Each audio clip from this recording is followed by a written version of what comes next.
બનાસકાંઠા ખાતે ગેરકાયદેસર ગેસના બાટલા ભરેલી રિક્ષા ઝડપાઈ છે। બનાસકાંઠાથી આ વિગતો મળી છે, જ્યાં ગેરકાયદેસર રીતે ગેસના બોટલો ભરેલી રિક્ષા ઝડપાઈ છે। પાલનપુર આબુ રોડ હાઈવે પરથી આ રિક્ષાને ઝડપવામાં આવી છે। રિક્ષામાં ગેરકાયદેસર રીતે ગેસની બોટલો ભરેલી હતી। ગેસની બોટલો લઈ જતી રિક્ષાને પુરવઠા વિભાગ દ્વારા ઝડપવામાં આવી છે અને 25 જેટલી ગેસની બોટલો આ રિક્ષામાંથી મળી આવી છે। ગેસની બોટલો ભરેલી રિક્ષા ઝડપીને આગળની કાર્યવાહી પુરવઠા વિભાગ દ્વારા હાથ ધરવામાં આવી છે।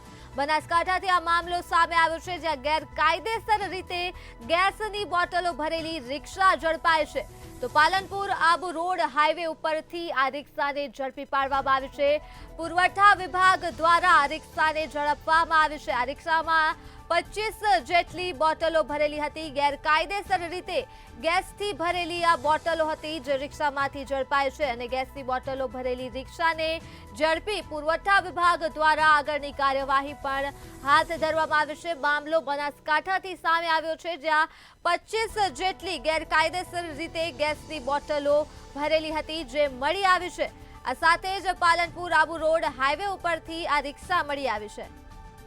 તો આ મુદ્દે જ આપણી સાથે સંવાદદાતા રમેશ પટેલ ફોન લાઈન પર જોડાઈ ચૂક્યા છે। જે રમેશ, પાલનપુર આબુ રોડ હાઈવે ઉપર આ રિક્ષા ઝડપાઈ છે, જે ગેરકાયદેસર રીતે ગેસ ભરેલી બોટલો હતી। શું છે વધુ વિગતો? જી દરમિયાન વાત કરવામાં આવે તો પાલનપુર આબુ હાઈવે ઉપર આજે સવારે પુરવઠા વિભાગની ટીમ દ્વારા ગેરકાયદેસર ગેસની બોટલો લઈને જઈ રહેલી એક રિક્ષાને ઝડપી લેવામાં આવી હતી, જેમાં 25 જેટલી ગેસની બોટલો ભરેલી હતી। જો કે હાલ તો સમગ્ર મામલે પુરવઠા વિભાગની ટીમ દ્વારા આ રિક્ષાની તપાસ હાથ ધરવામાં આવી છે। જોકે પુરવઠા વિભાગના જણાવ્યા પ્રમાણે આ રિક્ષા જે હતી તે ગઢથી ધાણદા ખાતે ગેસની બોટલો ભરીને જઈ રહી હતી, ત્યારે પુરવઠા વિભાગે તેને રોકાવી અને સમગ્ર મામલે હાલમાં તપાસ હાથ ધરી છે। જી રમેશ, તમામ વિગતો બદલ આભાર। તો બનાસકાંઠાથી આ મામલો સામે આવ્યો છે, જ્યાં 25 જેટલી ગેરકાયદેસર રીતે ગેસથી ભરેલી બોટલો મળી આવી છે અને પુરવઠા વિભાગે આ રિક્ષાને ઝડપી પાડી છે। ત્યારે પુરવઠા વિભાગે ગેસથી ભરેલી આ બોટલોની રિક્ષાને ઝડપીને આગળની કાર્યવાહી પણ હાથ ધરી દીધી છે। આ રિક્ષામાં 25 જેટલી બોટલો હતી, જેમાં ગેરકાયદેસર રીતે ગેસ ભરેલો હતો।